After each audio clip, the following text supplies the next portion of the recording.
잡상국사 시작하겠습니다. 오늘은 5편 현대편 시작합니다. 광복입니다. 광복 전후 국제회의부터 시작하겠습니다. 광복 후에 1945년 8월에 강복이 됐죠. 일제 패망과 함께. 그때 우리 한반도를 둘러싸고 연합군, 승전국 연합군의 국제회의, 카이로, 얄타, 포츠담 이런 국제적 정세가 있었고요. 국내적으로는 이제 조선 건국동맹 여운형 감옥에 있었죠. 감옥에 있었던 여운형 선생을 중심으로 한 조선 건국동맹이 있었고요. 그래서 이제 패망한 일본이 여운형 선생을 찾아가서 안전한 일본인들의 귀환을 조건으로 조선 건국동맹이 이제 만들어집니다. 자, 우선 첫 번째 그러면서 이제 38선이 이제 얄타 회담에서 38선이 만들어지고 미소가 북쪽 그리고 남한에 각각 주둔을 합니다.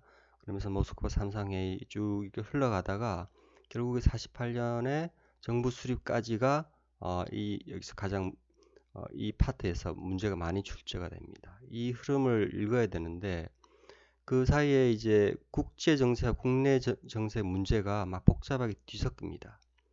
그 중요 이슈는 신탁 통치 문제죠. 신탁 통치. 모스크바 삼상회의 때 결의된 신탁 통치를 좌우에서 다르게 받아들입니다. 좌우 갈등이 극심하죠.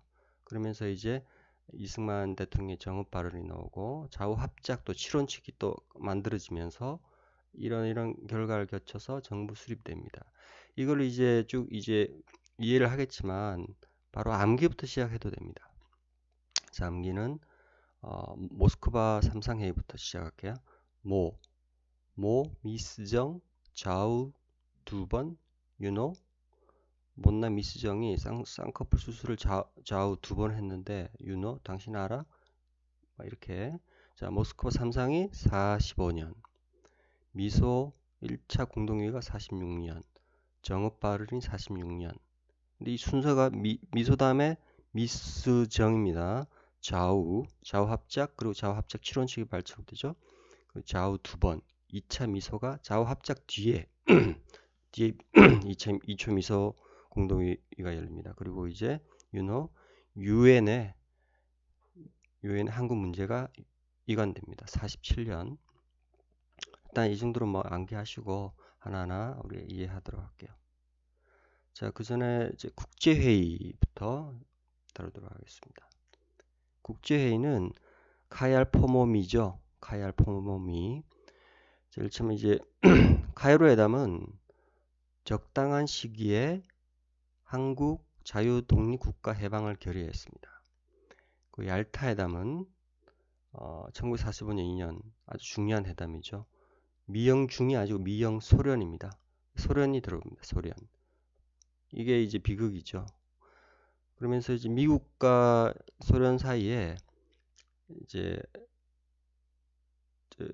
밀약이 있는데 신탁 통치를 밀약이 하는데 이 미국이 이게 그 소련군이 이제 저기 만주 지역으로 해서 일본 쭉 내려왔잖아요. 저 참전해가지고 그래서 이제 공산화를 두려워한 나머지 미국이 신탁 통치를 먼저 제안을 합니다.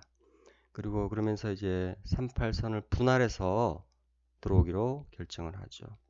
예, 그리고 이제 소련이 일본을 밀고 쭉 만주에서 내려왔기 때문이죠. 그리고 포츠담 선언에서는 미영소 중국까지 한국 독립을 재확인합니다.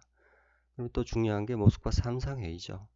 이때 중국은 빠집니다. 왜냐하면 이때 국공내전으로 다시 빠져버리죠. 미국, 영국, 소련이 하는데 조선의 임시 정부를 수립을 강조를 합니다. 그러면서 미소가 각각 이제 38선 분할을 이제 주둔했죠. 미소 공동위원회를 설치를 합니다. 그리고 미영소중이 최고 5년간 신탁 통치를 결정하죠. 난리가 나죠. 신탁 통치를 하겠다 그럽니다. 그리고 국내는 난리가 나죠. 이게 신탁을 반대하는 입장, 찬성하는 입장이 나눠서 좌우 극렬한 대립이 일어납니다. 이때 이제 그 다음에 이제 미소 공동위원회가 실제 열리는데요. 근데 처음부터 만만치 않죠. 1차 때는 그러면 정부, 임시 조선민주주의 정부를 만드는 협의 대상을 누구로 할 것이냐? 정당 중에 단체를 누구로 할 것이냐? 미국은 모든 재단체를 선정을 해야 된다고 했고, 소련은 아니 어차피 신탁 통치를 반대하는 단체를 왜 포함시키느냐? 반탁 단체는 제외 주장합니다. 그럼 1차가 결렬이 되죠. 덕수궁에서 열린 1차 미소공동위원회가 결렬이 됩니다. 그러면서 이제 2차 때는 2차 좀 그 뒤에 이제 2차 때는 좀 잘 되는 듯 했어요. 하지만 또 결렬이 됩니다. 그래서 9월에 결국 한국 문제를 유엔에 이건 제출하게 됩니다. 이게 이제 한반도를 둘러싼 국제 정세, 특히 회의, 국제 회의에 대한 그겁니다. 여기서 이제 중요한 거는 이제 얄타회담이죠. 얄타회담, 처칠, 뭐 루즈벨트, 스탈린, 이제 얄타회담이 우크라이나 크림반도에서 얄타에서 열렸는데요.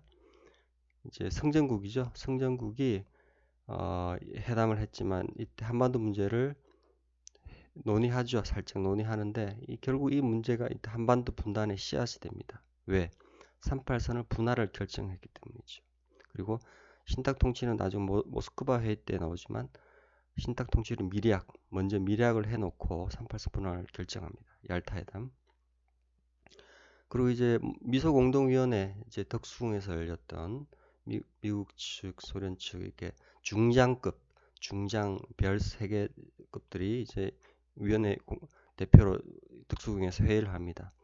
하지만 이미 말씀드렸다시피 미국은 모든 단체를 그리고 소련은 신탁 통치 반대하는 단체는 제외. 1차 때 결렬이 되죠. 2차 때는 또 결렬이 됩니다. 그래서 유엔에 제출하게 되죠. 이게 1년의 문제 이제 쭉 이게 짧은 3년간이지만 정부 수립까지 3년이지만 굉장히 혼란기고 여기에 문제가 집중됩니다.